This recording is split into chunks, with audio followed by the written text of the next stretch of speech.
Some search for battles, others are born into it. Let's talk about the brand new movie, One Battle After Another. With this film, it is directed by Paul Thomas Anderson, as it is about this revolutionary group that goes into hiding. But 16 years later, their evil nemesis comes back looking for them. So this guy who was part of the revolution must rescue his daughter from the nemesis.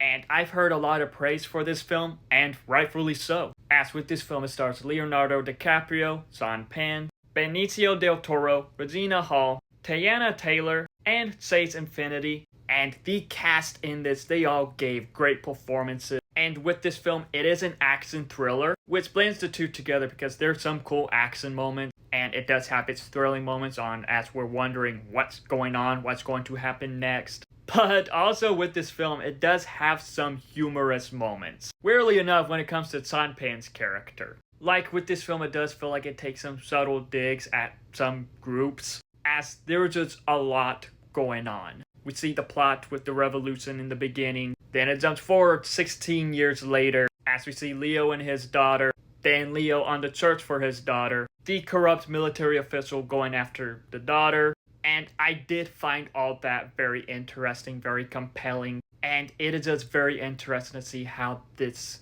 revolution group is. Seeing what they stood for, what they were doing, all that in the very beginning was great, and I do wish we would have gotten more of that. Viva la Resistance!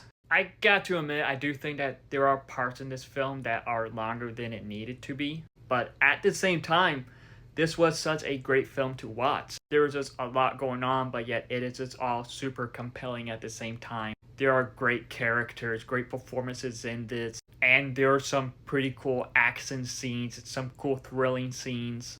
That there are parts in this that could be funny at times. Another thing though is that it does feel like it just leaves off on some parts that's like, okay, what happens next to them? But regardless of all that, I enjoyed this film. I'm not gonna lie, it is not one of my favorites of the year like I've seen on many people's Letterboxd list. But I still think it was a really good film, and I do think that many people will enjoy this, especially if you're a fan of Leo, or if you're a fan of Paul Thomas Anderson, or if you're a fan of action thrillers in general. But have you seen One Battle After Another? If so, what are your thoughts on it? Let me know in the comments below, and follow me for more.